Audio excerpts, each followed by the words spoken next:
milele yote.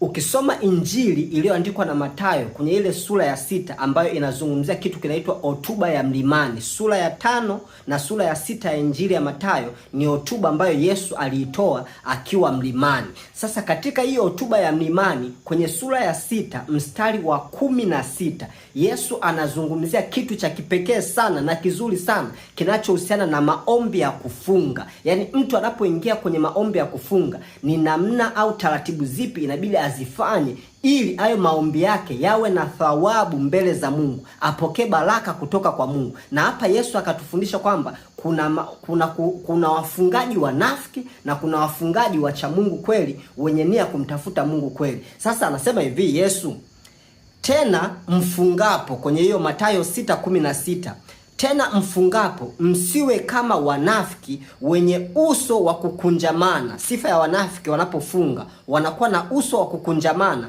maana ujiumbua nyuso zao ili waonekane na watu kuwa wanafunga. Amini nawaambia, wamekwisha kupata thawabu zao. Sifa ya ufungaji wa wanafiki, wanapenda kujionesha mbele za watu kwa nyuso zao zinakuwa zimekunjamana. Yaani kila mtu akimtazama aseme upo kwenye mfungo. Yaani anapenda kujionesha kwa watu kwamba yupo kwenye mfungo. Anasema Yesu, wanaopenda kujionesha mbele za watu kwamba wapo kwenye mfungo, thawabu zao watazipata kwa hao watu ambao waliwaonesha kwamba wao wanafunga. So anaendelea kwa kusema mstari wa 17, bali wewe, sasa hii funga ya mcha Mungu, mtu wa kweli wa Mungu anapofunga anatakiwa afanyeje? Anasema bali wewe ufungapo jipake mafuta kichwani, unawe uso. Wewe mcha Mungu unapofunga jipake mafuta kichwani, unawe uso wako, ili usionekane na watu kuwa unafunga. Wewe ufungaji wako uwe ni wasilini, usionekane na wanadamu kama unafunga.